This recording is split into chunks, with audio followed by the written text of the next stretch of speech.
3 லட்சம் பேர் நம்ம ஆளுங்க இருக்காங்க. அப்போ யார் இலங்கை தமிழர்களை சொல்கிறேன், நம்ம ஆளுங்கன்னா தமிழ் ஆளுங்க இருக்காங்க இங்கே தமிழ்நாட்டில், அவங்கள சொல்லலை. இலங்கை தமிழர்கள் போனாங்க. அது மாதிரி இலங்கை தமிழர்கள் நல்ல நல்ல விஷயங்களுக்கு போராடக்கூடியவர்கள். என்னென்னா அதில் சின்ன சின்ன அசிங்க கசப்பு நிகழ்ச்சிகள் நடந்து விட்டது.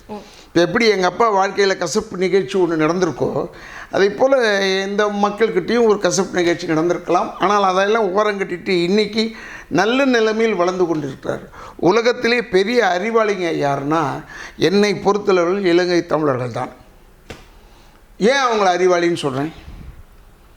அவங்க கையில் ஒன்றுமே இல்லாமல் வெறும் 10 விரலை மட்டுமே கொண்டு போய் சுவிட்சர்லாண்டில் போய் இறங்கினாங்க.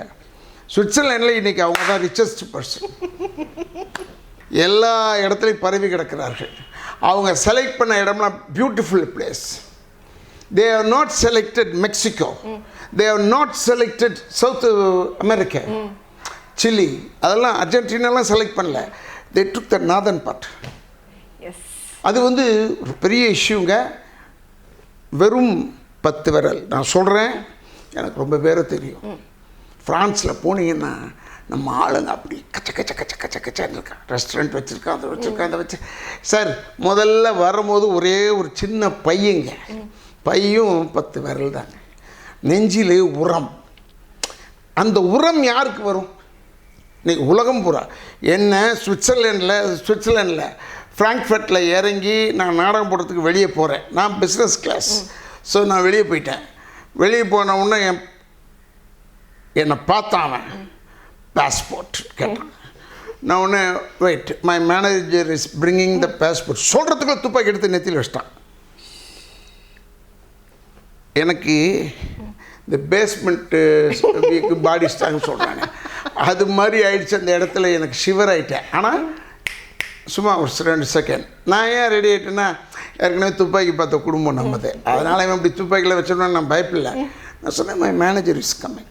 அது வரைக்கும் என்னை அலர்ட்டாக வச்சான். ஏன் தெரியுமா? ஸ்ரீலங்கன் தமிழியன்னு நினச்சான் என்ன. ஓகே. அப்புறம் என் மேனேஜர் பின்னாடி அவர் எக்கானமியில் இருந்தாங்க. பாஸ்போர்ட்லாம் கொண்டாந்தோன்னா ட்ராமா ட்ரூப்னு சாரி ஈரிலாம் கேட்டான். அதெல்லாம் பற்றி கவலை இல்லை. ஏன்னா உலகமே நடுங்குச்சுங்க. இவ்வளோண்டு ஊர்லேருந்து போனவனை பார்த்து நடுங்குச்சு உலகமே. சின்ன ஊருங்க, அதை நம்ம பாராட்டணும். இன்றைக்கி இருக்கிற இந்த நடிகை பிள்ளைங்க எல்லோரும் சினிமா இனிமா எல்லாரையும் சொல்கிறேன், தமிழ்நாட்டில் எல்லா பயலும் உலகம் பூரா பார்த்தான்னா அதுக்கு காரணம் இலங்கை தமிழர்கள் தான். அவங்க இல்லைன்னா பார்க்க சொல்லுங்கள். எவனுக்காவது நான் பேசுகிறது அதிகமாக இருக்கக்கூடாது. ஏன்னா நான் தட்டி விட்டிங்க நான் பேசி தான் ஆகணும். எதுக்கு சொல்கிறேன்னா உலகம் பூரா சொல்கிறேன். உலகம் பூரா போய் பார்த்துருக்கோம் நம்ம. ஏன்னா அது அந்த இலங்கை தமிழர்கள் தான். அவங்க தாங்க காரணம். இல்லைன்னா யாரும் பார்த்துருக்க மாட்டாங்க.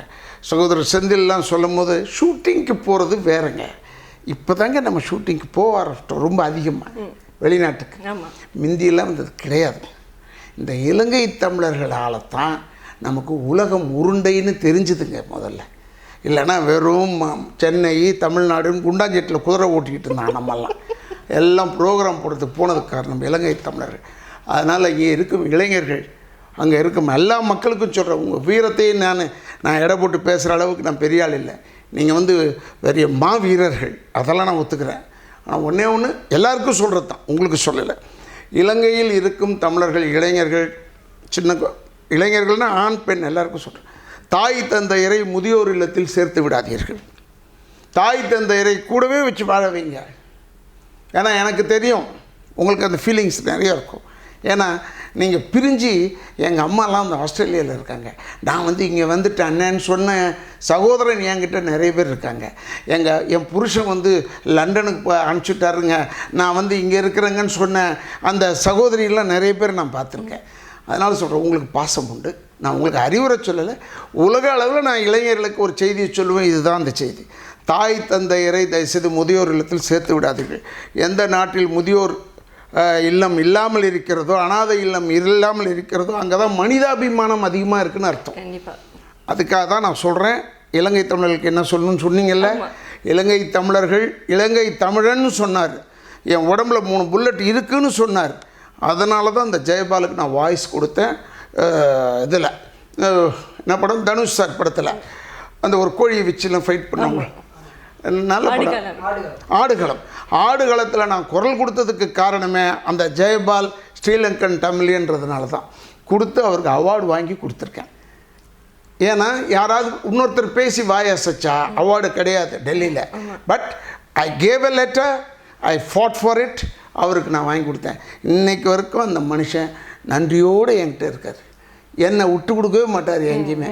ஏன்னா அந்த நன்றி ஏன் இருக்குன்னா, சினிமாவில் வந்து அந்த நன்றி இருக்குன்னா அவர் இலங்கை தமிழன். நன்றி, வணக்கம். ராதாரவி.